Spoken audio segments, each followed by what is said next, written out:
Hello दोस्तों, आज हम लोग कुछ टाइप्स ऑफ मैट्रिसेस पढ़ेंगे। तो पिछले क्लास में हम लोगों ने देखा था कि मैट्रिक्स होता क्या है, इंट्रोडक्शन कैसे कैसे मतलब डिनोट करते हैं, क्या होता है नहीं होता है। तो अगर आप नहीं देखें तो पहले उसको देख लीजिए, फिर इसको देखिए, तो ये आपको समझ में आएगा। वैसे मैं बार बार बोलता हूँ कि ये बहुत ही ईजी चैप्टर है और यहाँ से मार्क फेचिंग चैप्टर है। ये हर एक एग्जामिनेशन में यहाँ से क्वेश्चन आते हैं। ठीक है, तो हम लोग कुछ इसके थ्योरेटिकल पार्ट्स यहाँ पे देखेंगे, definitions, different type of matrices जो आपको बाद में बहुत काम देंगे प्रॉब्लम सॉल्व करने में। तो अभी हम लोग डिफरेंट मैट्रिसेस देखेंगे, उससे रिलेटेड कुछ कॉन्सेप्चुअल बातें भी हम लोग करेंगे। देखते हैं बारी बारी से।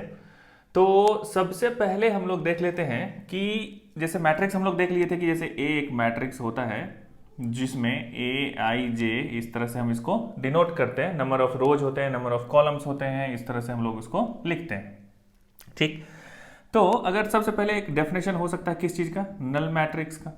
नल मैट्रिक्स क्या, नाम से ही पता चल रही है कि नल मैट्रिक्स है। ज्यादा टाइम मैं नहीं दूंगा इस पे, बुक में ये हर एक डेफिनेशन लिखा हुआ, आप डेफिनेशन वहां से टाप सकते हो अपने नोट में। ठीक है, और नोट बनाते चलो, काम देगा आपको बाद में। ठीक है, नहीं तो फिर से एक ही चैप्टर को बार बार आपको पढ़ना पड़ेगा अगर नोट नहीं बनाओगे तो फिर ये टाइम कंज्यूमिंग है। तो नल मैट्रिक्स में क्या हो गया कि जितने भी एलिमेंट्स हैं, जैसे कोई एक मैट्रिक्स है, मैं समझा रहा हूं, ठीक है, डेफिनेशन आप बुक से लिख लोगे डायरेक्ट। जैसे 1 2 3 और 7, ये एक कोई मैट्रिक्स है। इसका ऑर्डर कितना है, ये कितने नंबर ऑफ रोज हैं इसमें, एक रोज, दो रो, एक कॉलम, दो कॉलम, तो ये कितना हो गया, 2 क्रॉस 2 का मैट्रिक्स है ना। तो इसको क्या बोलते हैं हम लोग, एलिमेंट्स ऑफ मैट्रिक्स। तो नल मैट्रिक्स का मतलब हो गया कि जितने भी एलिमेंट्स हैं वो जीरो हो गए। मतलब क्या हो गया, कहने का मतलब अगर इस तरह का कोई मैट्रिक्स है ये, तो ये क्या है, 2 क्रॉस 2 का है, तो ये नल मैट्रिक्स हो गया। तो क्या ये 2 क्रॉस 2 में ही होगा, ऐसा नहीं है, कोई भी मैट्रिक्स होगा, एनी ऑर्डर मैट्रिक्स, अगर उसके हर एक एलिमेंट जीरो है, इसका मतलब वो नल मैट्रिक्स हो गया। तो इसको हम लोग ऐसे भी लिख सकते हैं कि ए आई जे इक्वल टू जीरो होगा ना, ये जितने भी एलिमेंट्स हैं वो जीरो होंगे। और फॉर ऑल ए आई जे, ऐसे ये डिनोट करने का तरीका हुआ। कहने का मतलब क्या हो गया कि जितने भी एलिमेंट्स हैं ए आई जे, मतलब क्या, इसको हम लोग क्या बोलते हैं, A12 A11 A12, इस तरह से लिखते हैं हम लोग। ये हम लोग पढ़ चुके हैं फर्स्ट क्लास में। तो इसका मतलब अगर ये कोई मैट्रिक्स है 0 0, तो ये भी क्या है, नल मैट्रिक्स है। और नल मैट्रिक्स को डिनोट करते हैं हम लोग सॉलिड ओ से, मतलब एक बार ओ लिख दो, फिर से एक बार ओ लिख दो, वो हो गया नल मैट्रिक्स। ये भी एक नल मैट्रिक्स हो सकता है, ये भी नल मैट्रिक्स। इसका ऑर्डर कितना होगा, ये 2 रो है, 2 कॉलम, 1 क्रॉस 1, इसमें क्या है, एक रो और 3 कॉलम, 1 क्रॉस 3। तो कोई भी मैट्रिक्स जिसके हर एक एलिमेंट जीरो हो जाए उसको नल मैट्रिक्स बोलेंगे। सिंपल सा डेफिनेशन है और कुछ भी नहीं है इसमें। ठीक है, मतलब जीरो को छोड़ के और कुछ दिखेगा नहीं उसके अंदर। ठीक है, हो गया। तो ये एक डेफिनेशन हो गया। अब देखते हैं हम लोग रो मैट्रिक्स। ये भी सिंपल है, नाम से ही पता चलता है, जिसमें सिर्फ रो हो, एक रो हो।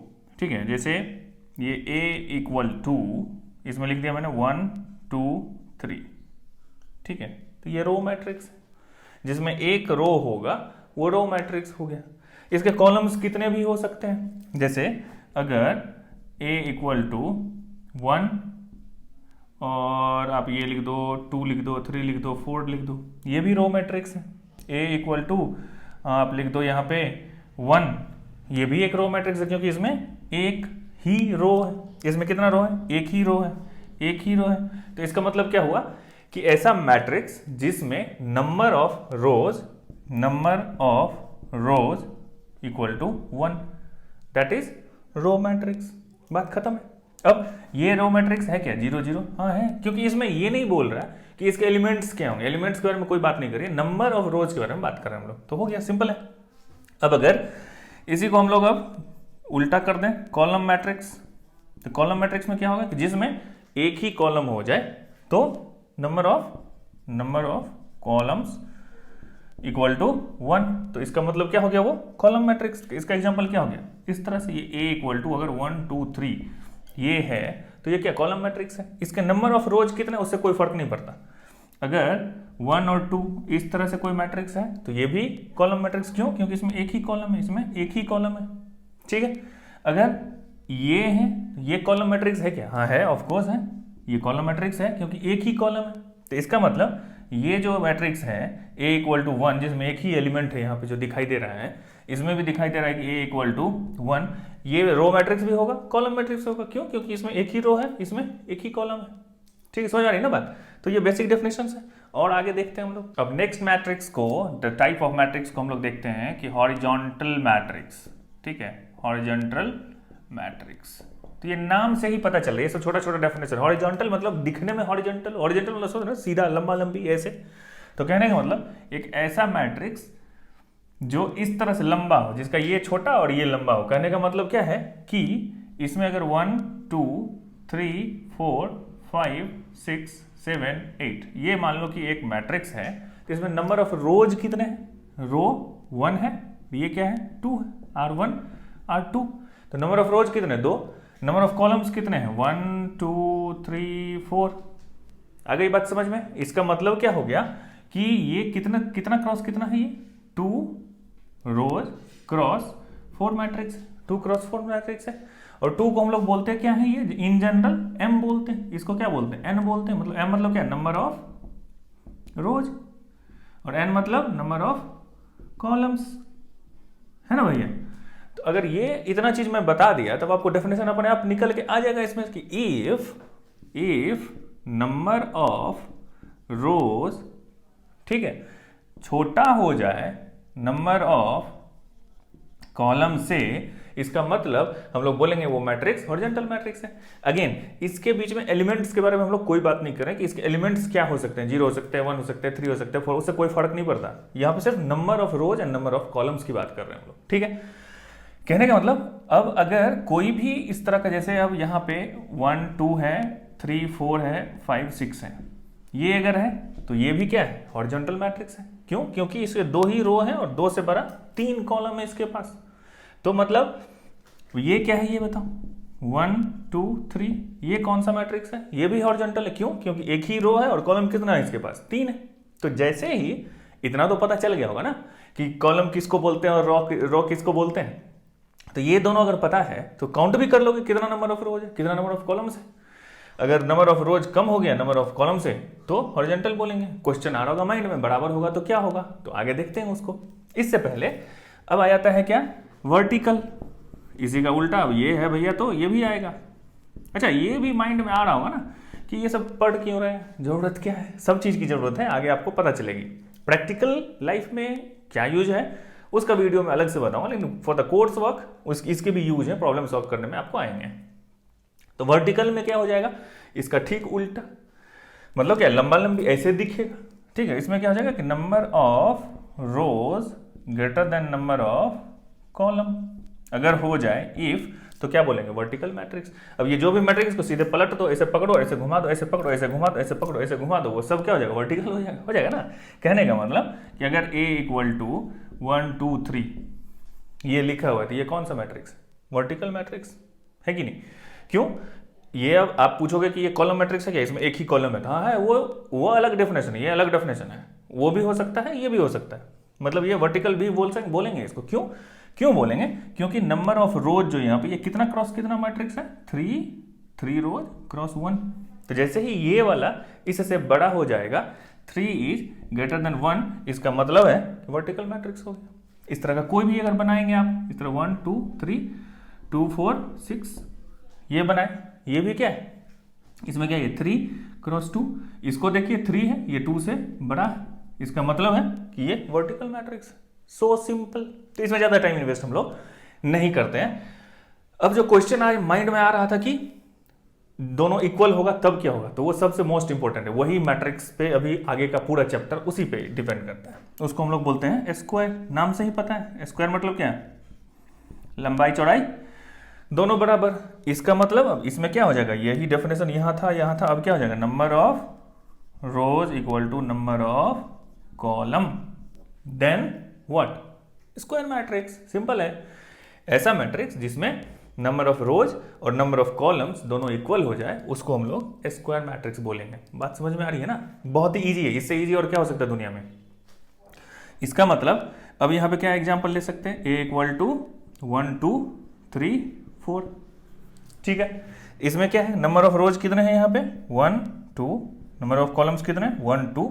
तो ये कितना हो गया? 2 क्रॉस 2। यानी कि इसमें क्या था, ये दोनों अलग अलग था, ये दोनों अलग अलग था। अब स्क्वायर मैट्रिक्स में क्या होगा कि m इक्वल टू n हो जाएगा। समझ में आ रही बात? यानी कि m equal to n, what is m, number of rows, what is n, number of columns. ये नोटेशन है, आपका मन कुछ भी करो, इसको p लिखो, q लिखो, लेकिन ये स्टैंडर्ड है, लोग ऐसा यूज करते हैं, तो आप भी करो तो अच्छा है।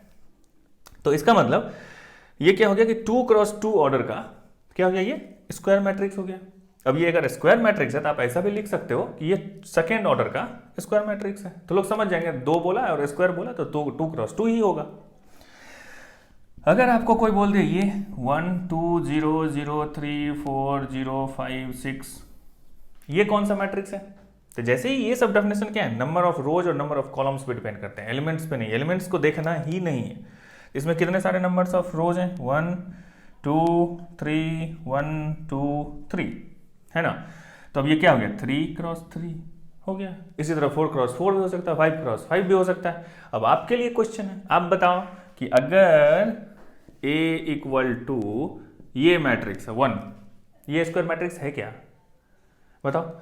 इसमें नंबर ऑफ रोज कितने हैं 1, इसमें नंबर ऑफ कॉलम कितने हैं 1, 1 इक्वल टू 1, तो क्या ये स्क्वायर मैट्रिक्स होगा? आप आंसर बताओ, मैं उसको रिप्लाई करूंगा। होना चाहिए मेरे हिसाब से, आपको क्या लगता है बताइए। ठीक है, अब आगे स्क्वायर मैट्रिक्स की बात। तो स्क्वायर मैट्रिक्स जब आप समझ गए, इसमें इतना ही चीज है, और इसमें और मतलब ये बेसिक डेफिनेशन है, इसके आगे अभी और कुछ समझेंगे इसके बारे में बारी बारी से, बहुत कुछ है इसके अंदर पढ़ने के लिए। देखते हैं कि इसका डायगोनल क्या होता है। तो हम लोग अभी देख रहे थे स्क्वायर मैट्रिक्स, इसमें बहुत कुछ है पढ़ने के लिए, इसको ध्यान से पढ़िए। जैसे मान लीजिए कि A इक्वल टू एक स्क्वायर मैट्रिक्स में बना रहा हूं, कौन सा, उसका नाम होगा ABCDEF और GHI, मान लिया ऐसे ही, ठीक है। ये तो ये कितना क्रॉस कितना का है, ये 3 क्रॉस 3, क्यों? क्योंकि 3 रो है 3 कॉलम है, तो 3 क्रॉस 3 का ये स्क्वायर मैट्रिक्स है, राइट। अब इसमें देखना ये है आपको कि ये जो एलिमेंट्स हैं, ये वाले कौन से वाले, AEI, ठीक है। ये जो एलिमेंट्स हैं ये क्या है, ये प्रिंसिपल डायगोनल, इसको हम लोग बोल सकते हैं, ठीक है। बोल सकते नहीं है, बोलते हैं, ठीक है। इसी को हम लोग लीडिंग डायगोनल भी बोलते हैं, मतलब मेन डायगोनल, यही डायगोनल होता है। आपके माइंड में आएगा कि ये भी तो डायगोनल है, ये वाला एलिमेंट है, मैट्रिक्स में नहीं है, ठीक है। तो ये वाला जो एलिमेंट्स हैं ये, अब ये कौन कौन से एलिमेंट्स हैं, अब ये तो मैं ऐसे बता दिया। अब मैं सिंपल एग्जांपल ले लेता हूं यहाँ पे नंबर से, तो आपको दिखेगा अच्छे से। 1 2 3 4 5 6 7 8 9, मान लीजिए ये 3 है, 3 क्रॉस 3। तो इसका मतलब क्या हो गया कि ये कौन से एलिमेंट्स, अगर इस एलिमेंट को अगर मैं आपको पूछूं ये क्या एलिमेंट है, तो ये कौन सा एलिमेंट, A11 इक्वल टू 1 है कि नहीं, है ना, फर्स्ट रो फर्स्ट कॉलम। ये कौन सा एलिमेंट है, A22 इक्वल टू 5, और ये A33 इक्वल टू क्या है 9, मतलब 159। ये क्या है, डायगोनल एलिमेंट्स भी बोल सकते हैं आप इसको। और अगर प्रिंसिपल डायगोनल में आपको बोलेगा कौन कौन से एलिमेंट्स हैं, तो आप बोलोगे ये 1 5 और 9। समझ आ रही ना बात? तो इसका मतलब क्या हो गया, इसको आप डिफाइन कैसे कर सकते हो कि AIJ, ठीक है, वो ऐसे एलिमेंट AIJ जहां पे I equal to for all I equal to क्या J, यही होंगे ना diagonal elements. I equal to J मतलब क्या है, 3 क्रॉस 3 है, तो I इक्वल टू J कितनी बार हो सकता है, 1 बार 2 बार 3 बार, मतलब क्या A11 A22, यहीं पे IJ 3 बार हो सकता है। इन तीनों के लिए ये जब इक्वल होगा तब जो एलिमेंट्स होंगे वो एलिमेंट्स क्या होंगे, डायगोनल एलिमेंट्स होंगे। आ रही बात समझ में? ये मैं समझा रहा हूं, ऐसा कुछ हार्ड कोडेड इसमें कॉन्सेप्ट नहीं है कि आप ज्यादा दिमाग लगाने की जरूरत है। मतलब स्क्वायर मैट्रिक्स है तो उसका एक क्या होगा, डायगोनल होगा। डायगोनल होगा मतलब क्या, जो A11 A22 A3 A44 A55 A66 A77 इस तरह का होगा। अगर A इक्वल टू 1 2 और 3 4 ये होगा तो क्या होगा, 1 और 4 यही दोनों होगा ना, A11 और A22, 2 क्रॉस 2 है तो 2 ही एलिमेंट्स होंगे डायगोनल में, 3 क्रॉस 3 है तो 3 एलिमेंट होंगे डायगोनल में, 4 क्रॉस 4 है तो 4 होंगे। सिंपल सा कॉन्सेप्ट, और तो कुछ है नहीं इसमें, ठीक है। अब आती है बात, एक अलग कॉन्सेप्ट आती है कि अच्छा हाँ, अगर अब स्क्वायर मैट्रिक्स है, ठीक है, तो इसका हम लोग डिटर्मिनेंट भी निकाल सकते हैं। डिटर्मिनेंट समझ में आता है? अगर नहीं आता है तो कुछ देर के बाद हम लोग पढ़ेंगे, इस चैप्टर के बाद डिटर्मिनेंट पढ़ेंगे तो आप समझेंगे। वैसे बेसिकली अगर ये मैं मान के चल रहा हूँ कि आपको आता है, तो इसका डिटर्मिनेंट भी निकलेगा जब स्क्वायर होगा तो, डिटर्मिनेंट ऑफ ए, ठीक है, स्क्वायर मैट्रिक्स है तो डिटर्मिनेंट भी निकलेगा। तो अगर जैसे ये है तो इसको सिंपली निकालते हैं, जैसे 4 इंटू 4 हो गया और फिर -3 इंटू 2 6 हो गया, तो इसका डिटर्मिनेंट -2 हो गया, ठीक है। डिटर्मिनेंट वैल्यू, ये वैल्यू होता है, मैट्रिक्स का अपना कोई वैल्यू नहीं होता है। अगर कोई बोला कि ए मैट्रिक्स है और ये है तो इतना इक्वल टू कितना होता है, इतना इतना इक्वल टू कुछ नहीं होता है, ये खुद ही यही वैल्यू है। मैट्रिक्स का अपना कोई एक पर्टिकुलर सॉल्व होकर कोई सॉल्यूशन वैल्यू नहीं आता, डिटर्मिनेंट का आता है, डिटर्मिनेंट वैल्यू होता है। तो यहाँ पे अगर स्क्वायर मैट्रिक्स हो गया तो उसका डिटर्मिनेंट हम निकाल सकते हैं, 2x2 हो, 3x3 हो, 4x4 हो, तो निकालने का अलग मेथड होता है, हम लोग बाद में डिस्कस करेंगे। तो डिटर्मिनेंट ऑफ ए निकल सकता है, तो वो पॉजिटिव भी हो सकता है, वो नेगेटिव भी हो सकता है, वो 0 भी हो सकता है, क्योंकि ये वैल्यू देगा, ठीक है। तो कहने का मतलब अब अगर determinant of A equal to 0 हो गया, ए क्या है यहाँ पे, मैट्रिक्स ए, ये अगर हो गया तो उसको हम लोग बोलेंगे सिंगुलर मैट्रिक्स, ठीक है, ये एक टर्म है सिंगुलर मैट्रिक्स।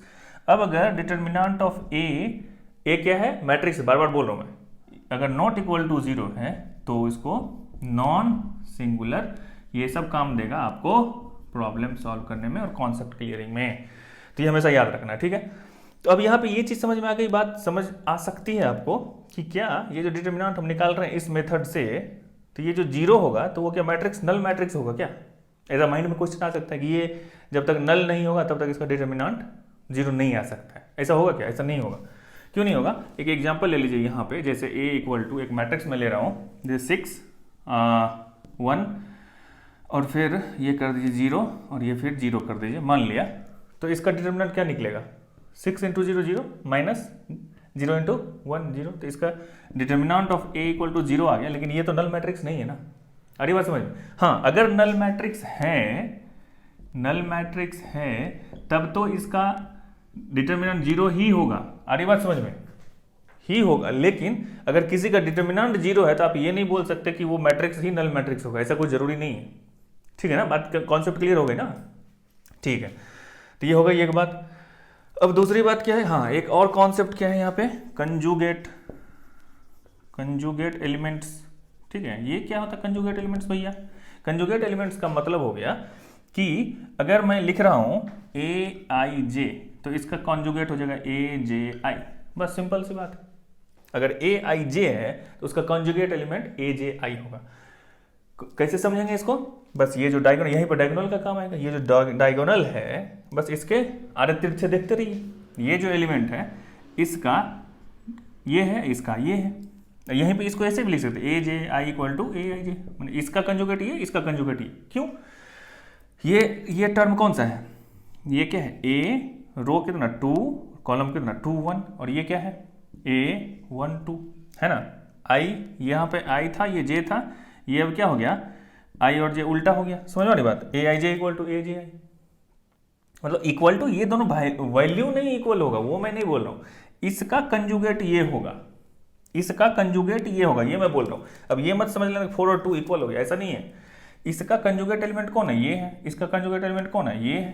क्यों, क्योंकि इसका जो IJ वैल्यू है A31, ये A13, I और J एक्सचेंज कर गया, तो इसका मतलब ये अगर मिरर है बीच में तो इसका जो रिफ्लेक्शन होगा, ये इसका रिफ्लेक्शन, ये इसका रिफ्लेक्शन, ये इसका रिफ्लेक्शन, इस तरह से, तो symmetric about diagonal, principal diagonal, तो वो कंजुगेट एलिमेंट्स हो जाएंगे। आ रही ना बात समझ में, इसका भी काम करेगा आगे, इसलिए इसको बता रहा हूँ। तो ये 3x3 में बताया, ये 4x4 में भी हो सकता है, 2x2 में भी हो सकता है ना। अगर यही है तो इसका कंजुगेट क्या होगा, ये वाली एलिमेंट, ये वाली एलिमेंट एक दूसरे का, है ना।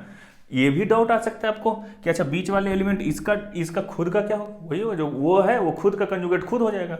अब I है, मतलब ये फर्स्ट एलिमेंट 1 है, तो इसको IJ है, ये दोनों में यहाँ पे I और J इक्वल ही है, तो इसको उल्टा करेंगे तो फिर तो उल्टा ही होगा, खुद का कंजुगेट खुद है, तो इस पे ध्यान नहीं देना हम लोग को, देना इस पे, इसका, ठीक है। चलो अब इसमें कुछ और बचे हुए हैं, जैसे डायगोनल मैट्रिक्स है, इसका डेफिनेशन क्या होता है कि कोई, ये जितने भी बातें हो रही है सब स्क्वायर मैट्रिक्स में हो रही है, वंस स्क्वायर मैट्रिक्स, अब उसके आगे हम लोग बढ़ रहे हैं, ठीक है। स्क्वायर मैट्रिक्स तो है ही, मतलब स्क्वायर मैट्रिक्स है, उसके बाद की कहानी चल रही है आगे, ठीक है। स्क्वायर मतलब डायगोनल, ये जो भी मैट्रिक्स हैं वो स्क्वायर मैट्रिक्स होंगे, उसके बाद उसका सब पार्ट है। तो स्क्वायर मैट्रिक्स है और वो डायगोनल मैट्रिक्स किसको बोलेंगे? तो ऐसा मैट्रिक्स, ठीक है, जिसमें डायगोनल को छोड़ के, मतलब off diagonal elements, off diagonal elements equal to 0 होना चाहिए। कहने का मतलब ये अगर 1 2 3 4 a इक्वल टू ऐसा कुछ है तो ये 0 और ये 0 होना ही चाहिए, तब क्या होगा? ये डायगोनल मैट्रिक्स। कहने का मतलब क्या हो गया कि अगर i is not equal to j है, then a i j equal to क्या होना चाहिए? 0, क्योंकि ये एलिमेंट और ये एलिमेंट तो a i और j इक्वल होता है। ये a11 है, ये a22 है, तो जहां पे i is not equal to j है वहां पे a i j equal to 0 होना है, तब ये क्या हो जाएगा? डायगोनल मैट्रिक्स हो जाएगा। अब यहाँ पे एक ट्रिक ये है कि अगर यहाँ पे मतलब 1 और 2 था तो ठीक है, ये डायगोनल मैट्रिक्स है, लेकिन अगर यहाँ पे 0 अगर एक और एलिमेंट में डाल दिया तो क्या होगा?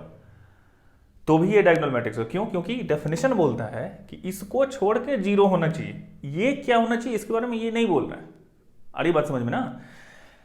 डेफिनेशन है कि off diagonal elements equal to 0, ये डायगोनल हो गया प्रिंसिपल, मतलब एक ही डायगोनल ही होता है प्रिंसिपल, मेन लीडिंग डायगोनल। इसको छोड़ के जो एलिमेंट्स हैं वो 0 होना चाहिए। अब ये क्या होना चाहिए इसके बारे में ये डिफाइन नहीं करता है, तो ये 0 भी हो सकता है। तो अगर मैं ये भी कर दूं तो ये भी एक डायगोनल एलिमेंट, डायगोनल मैट्रिक्स ही है, बोल सकते हैं आप। सिर्फ चेक करना क्या है, लाइन खींचो डायगोनल पे, बाकी देखो 0 है क्या? हाँ है, तो बात खत्म है, तो ये डायगोनल मैट्रिक्स होगा। अरे बस इसी तरह 3x3 कर लो, 4x4 कर लो, कोई फर्क नहीं पड़ता। अब अगली बात स्केलर मैट्रिक्स। स्केलर मैट्रिक्स में बोलता है कि क्या बोलता है ये कि ऑफ डायगोनल एलिमेंट्स तो इसके 0 हैं, ठीक है, इसका जो डेफिनेशन है वो तो है, लेकिन ये बोल रहा है कि डायगोनल एलिमेंट्स जो हैं वो क्या होना चाहिए? इक्वल होना चाहिए। इक्वल क्या होना चाहिए? जैसे ये 2 है तो ये भी 2 होगा, और ये तो 0 होना ही है। आगे बात समझ में? दोनों में अंतर पता चला क्या बोल रहा हूं मैं? ये दोनों इक्वल होना चाहिए, और यहां पे ये जो वैल्यू है फॉर ए आई जे, मतलब ए आई आई, आप बोल लो ए आई आई इक्वल टू कॉन्स्टेंट होगा, और ये कॉन्स्टेंट कभी भी नॉट इक्वल टू 0 होगा। मतलब अब यहां पे ये 0 0 नहीं बोल सकते। स्केलर मैट्रिक्स में सिंपल समझो, स्केलर मैट्रिक्स का मतलब हो गया ये लाइन खींचा, ठीक है, इधर देखा, जो भी एलिमेंट्स हैं सब 0 हो गए, ठीक है, और इसमें देखा 0 नहीं है और जितने भी एलिमेंट्स हैं वो इक्वल हैं, तो वो स्केलर मैट्रिक्स होगा। मतलब जैसे ये अगर 1 0 0, फिर उसके बाद 0 2 0 0 0 3, ये अगर है इस तरह से, तो ये क्या स्केलर मैट्रिक्स होगा? नहीं होगा। क्यों नहीं होगा? क्योंकि ये सब तो 0 हैं यहाँ पे, लेकिन ये जो तीनों हैं ये तीनों डिफरेंट हैं, 1 2 3। ये अगर फिर यहीं पे 3 और ये फिर 3 हो जाता तो क्या हो जाता? ये स्केलर मैट्रिक्स हो जाता। और इसी का एक स्पेशल केस है कि अगर ये सब 1 हो जाए, अरे बात समझ में, मतलब 1 0 0 1, तो ये हम आइडेंटिटी मैट्रिक्स बोलते हैं। इसी को स्केल करता है। स्केल करने का मतलब क्या है? ये जैसे ही इसको मल्टीप्लाई करेंगे किसी मैट्रिक्स से तो वो स्केल कर जाता है, उतना इनटू मल्टीप्लाई होता है, बाद में देखेंगे उसको। ये हो गया इसी के, ये इसको बोलते हैं हम लोग आइडेंटिटी ऑफ, ये 2 क्रॉस 2 का है। अगर हम इस तरह से लिखें 1 0 0 0 1 0 0 0 1, ये कर दें तो ये I3 बोलेंगे, आइडेंटिटी मैट्रिक्स या यूनिट मैट्रिक्स। 3 ऑर्डर, 3 क्यों लिख रहे हैं? क्योंकि ये 3 क्रॉस 3 है, ये 2 क्रॉस 2 है, इसलिए 2 लिखे। आ रही बात समझ में? अब देख लेते हैं अपर ट्रायंगुलर और लोअर ट्रायंगुलर मैट्रिक्स को। तो ये भी क्या है, हम लोग पहले स्क्वायर मैट्रिक्स के अंदर ही आ रहा है, जो भी चीज हम लोग पढ़ रहे हैं वो स्क्वायर मैट्रिक्स के अंदर आ रहा है। तो अपर ट्रायंगुलर मैट्रिक्स नाम से पता चल रहा है, क्या पता चल रहा है कि अगर मैट्रिक्स इस तरह, मैं सबका डेफिनेशन नहीं लिख रहा हूँ, डेफिनेशन आपको बुक में है, आप वहां से लिख सकते हैं। आप समझ गए तो फिर डेफिनेशन आप खुद से भी लिख सकते हो अपने भाषा में। जैसे ये 3 क्रॉस 3 का एक मैट्रिक्स है जो कि स्क्वायर मैट्रिक्स है, क्योंकि m और n इक्वल है, राइट, ये a इक्वल टू ऐसा लिखा हुआ है। तो अपर ट्रायंगुलर मैट्रिक्स का मतलब क्या हो गया कि अब जैसे मैं 1 2 3 4 5 6 7 8 9 एलिमेंट होंगे, इसका डायगोनल कौन सा हो गया? ये, राइट।